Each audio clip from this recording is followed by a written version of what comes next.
Соңғы жылдары еліміз бастан өткерген табиғи апаттардың ең ауыр салмағы құтқарушыларға түсті. Оған бәріміз де куә болдық. Былтыр алапат су тасқыны кезінде сіздер жұртты қауіпсіз жерге көшіріп, апаттан аман алып қалдыңыздар.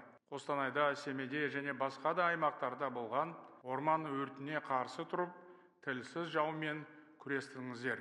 Төтенше жағдай болған аймақтарға өзімде арнай бардым, ерлікке бергісіз нағыз еңбекті өз көзіммен көрдім.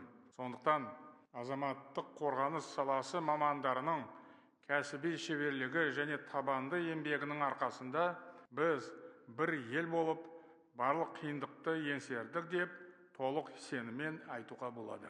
Жалпы құтқарушыларымыз соңғы 5 жылда 225 мыңға жуық адамның өмірін сақтап қалды. Сондай-ақ шетелдегі гуманитарлық миссияларға қатысып, кәсіби деңгейі жоғары, озық маман екенін дәлелдеді. Сол арқылы еліміздің халықаралық беделін арттыруға атсалысты. Осы орайда бүгін мен еліміздегі барлық құтқарушыларға тағы да зор алғысымды айтамын. Мемлекет азаматтық қорғаныс саласын күшейте түсуге баса мән береді. Осыдан 5 жыл бұрын Төтенше жағдайлар министрлігі қайта құрылды. Ал осы салаға республикалық бюджеттен бөлінетін қаржы 2,5 есе көбейді.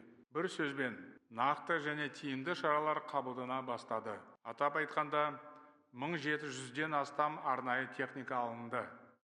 42 өрт сөндіру депосы және құтқару станциясы салынды. Аудандық төтенше жағдай бөлімшелері заман талабына сай жаңғыртыла бастады.